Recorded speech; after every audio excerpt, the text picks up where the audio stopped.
You know, I think it's time we talk about these things in From. What are they? Vampires, demons, fae, some cursed experiment gone wrong? So I figured why not throw in my own 2 cents into the mix and maybe, possibly, figure out something. Or at least get the conversation going because one of you might hold the answer. So today we're breaking down everything we do know about these creatures, from what's shown on screen to what might be hiding between the lines. But before we start, I need to ask you guys, and of course this is if you want to do it, if you don't want to do it, don't do it, but if you're into breakdowns like this, theories, or just overthinking TV shows like me, feel free to subscribe, like, comment, turn the notification bell on. I mean, you guys know the spiel. I would greatly appreciate it, and it really helps the channel grow. Now, with that being said, let's get into it and hopefully clear some things up. And of course, let me know what you think in the comments down below.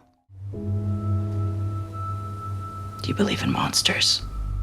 Let's start with what we actually know about the creatures in From. They only come out at night. During the day, they stay hidden in forest tunnels in what looks like a sleep state. But once the sun sets, they start to appear, always walking and never running. At first, they look human. This appearance, however, is a disguise they use to lower people's defenses, and it works. Victims hesitate, they believe what they see. Now, if someone opens the door or a window, regardless of having the talisman or not, the creatures can come in. That's when their real form shows.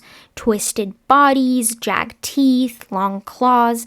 They kill quickly and violently. But it's not just about the kill. They manipulate people first, sometimes over hours, sometimes over days. For instance, in episode 1, season 1, this creature tells a young girl named Megan that she's her grandmother, and Megan lets her in. She's not your grandma. I'm so lonely. Baby, please just... Maybe I can come in. She and her mother are killed. Later in the season, another creature named Jasmine slowly earns the trust of a man from Colony House named Kevin, speaking to him night after night through a window. Eventually, he lets her in, she kills him, and opens the door for the others.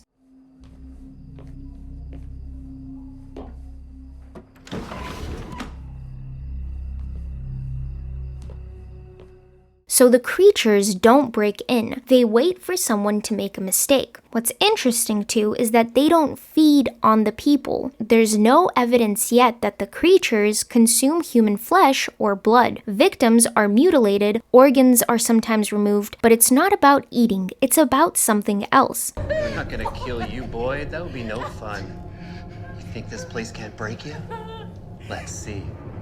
In an interview with TV Fanatic, show creator John Griffin said, "It is also important that the literal monsters come in human form. They don't run or yell, they smile and ask for an invitation, initially charming their victims." Now, from the same source, it is said that Griffin hoped that embracing the monster trope with that spin would be more chilling. And honestly, mission accomplished. Now, co-showrunner Jeff Pinkner added, "And when ultimately the mythology, when everything is answered, it becomes more overtly obvious why they needed to look for why they look the way they looked." I know, this one was a little bit of a tongue twister to read. Pinkner went on to say, "It wasn't just what's going to be the most effective means scaring or terrorizing the rest of our characters. It's equally why they look that way is part of the controlling idea of this whole place." But that still leaves one big question.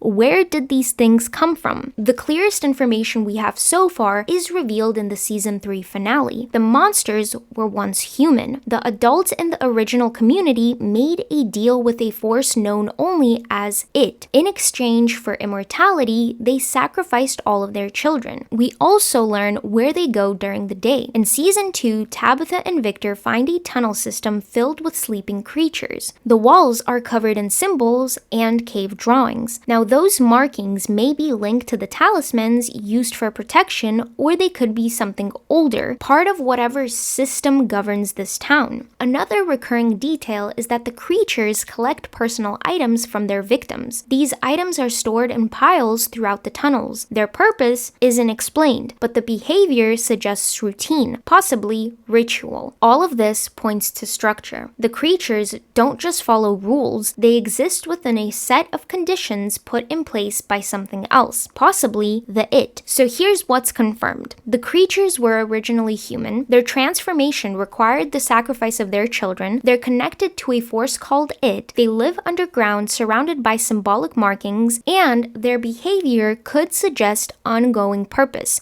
not random violence. Also, something interesting I found, and I think it's worth noting, but just to prepare everyone, this is not a aha moment. It's just some historical background and maybe possibly where the creators got their ideas from. Now, while the show hasn't named the entity the townspeople made a deal with, there's a long history in mythology of people sacrificing their children to gods in exchange for protection or power. In Carthaginian religion, deities like Baal Hammon and Tanit were believed to accept child sacrifices, especially during times of crisis. Archaeological findings from Tophet burial sites show urns containing the cremated remains of the infants, often buried alongside animal bones and ritual inscriptions. You see similar patterns in other belief systems, like Moloch in early Middle Eastern texts, for example. Now, across cultures, these stories and these rituals and sacrifices are often tied to desperation, bargaining,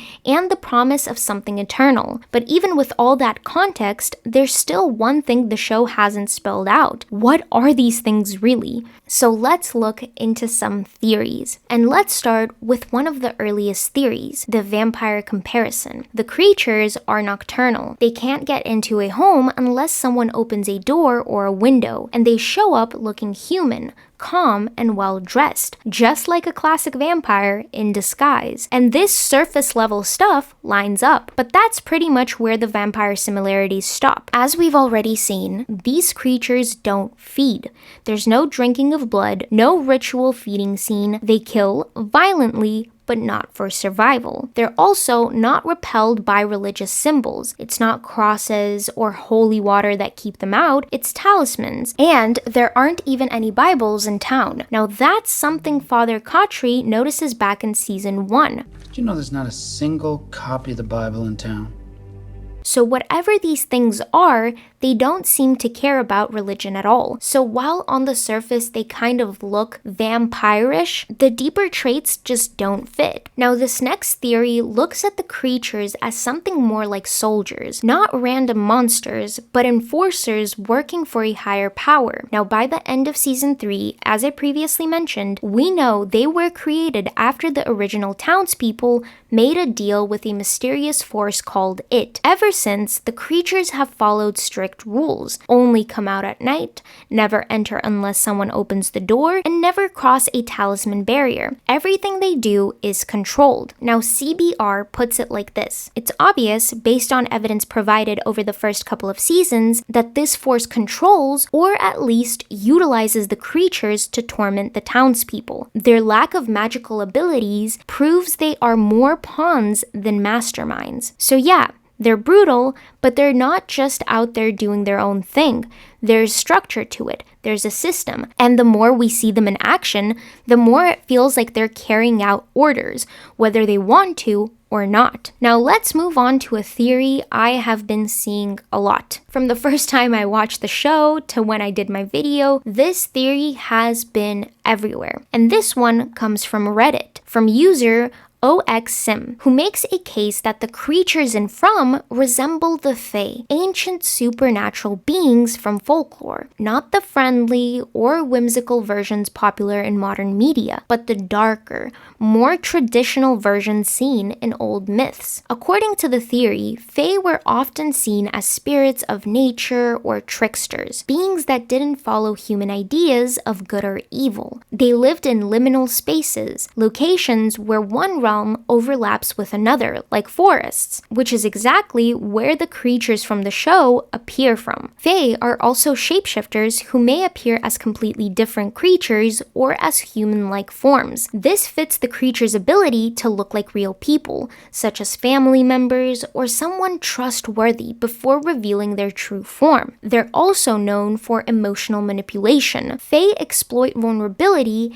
and are said to appear at pivotal moments in people's lives, something from mirrors, and since many of the town's residents were going through something significant before ending up here. The theory also points to signs of communication and presence linked to Fae behavior. They're believed to appear in dreams, move objects like Tabitha's bracelet being found in a new spot, and use animals like crows as messengers or symbols. Now, Fae are known for having strict rules of their own and become hostile if those are disrespected. They often collect shiny or meaningful items, which could explain why they gather victims' personal belongings in piles. These aren't trophies in the traditional horror sense. They might be part of a ritual or system of meaning the creatures follow. OXSim also notes that most Fae don't trust humans, and they can be unpredictable, playing tricks or making deals, but only if they see some benefit in it. While none of this is canon, it's still a solid, well thought out theory. Let me know what you think about this one. Could the creatures actually be Fae in disguise? Now, this next theory suggests that the creatures aren't just physical threats. They're tied to something psychological, that they represent the character's inner fears,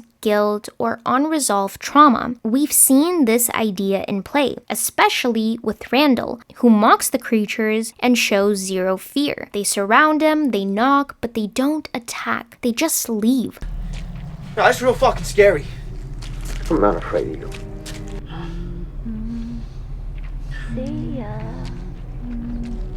Now, this theory also lines up with what John Griffin said in an interview with TV Goodness, where he explained that From was inspired by the emotional disorientation people felt after 9/11. That was the first time, for me, that I realized that there is no permanence to the world that we live in. I remember in the aftermath, people, myself included, were looking around, walking around, and asking, well, what does everything mean now? What do I do? John Griffin goes on to describe From as a story about what happens when everything falls apart, when the systems we depend on disappear. It was that moment in our lives that we all experience differently. Now, that perspective reframes the creatures not just as monsters, but as part of a world that reflects the character's personal unraveling. Now, while some of these theories are completely out there and some of them are plausible, the show still hasn't confirmed anything. So this leaves us, you know, with what? Yet another question.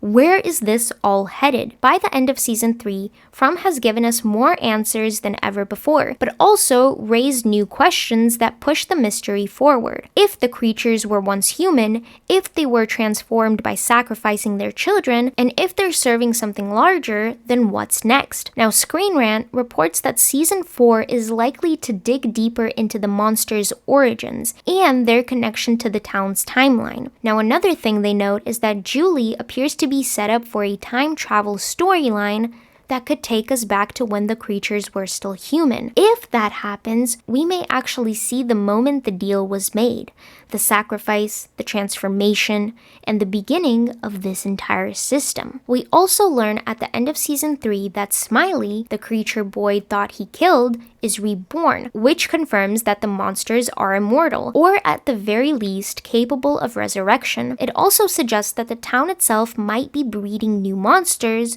through the people who live there now. So not only are the creatures part of a closed loop, they may be expanding their reach through current residents. And then there's the symbol, the one that keeps showing up in visions, in the tunnels, and possibly tied to the talismans. Jade has been seeing it since season 2, and it's not explained yet. But as Screen Rant points out, whether it's an occult society's icon or the logo of some experimental science firm, it seems to be connected to the monster's origins. So with all of that said, I think this puts season 4 in a very interesting position where they can go deeper with the town's original timeline and deal with it. They can also go with the reproduction or resurrection of the monsters. They can also explain the true function of talismans, the tunnels, and the glyphs, and how creatures like Julie, Tabitha, and Jade fit into a much older story. The pieces are there. It just depends on how far the show wants to pull back the curtain. Now, I know I didn't tell you what these monsters are because I have no clue what they are. We can only theorize here. And that's where we are for now. We've got monsters that follow rules, a town that breaks reality, and a backstory that's only just starting to come into focus. If From has proven anything, it's that nothing is random and everything means something. We just don't know what yet. Let me know your thoughts down below. What theory makes the most sense to you? What do you think it actually is? Do you agree or disagree with me? I want to hear it all. Also, just a quick side note, please remember these are just theories and this is all for fun. I want to thank everyone who took the time of day to watch or listen to this video, and if you enjoy this type of content, please be sure to like and subscribe. And now remember, the important thing is to always keep questioning. Even me. Till next time.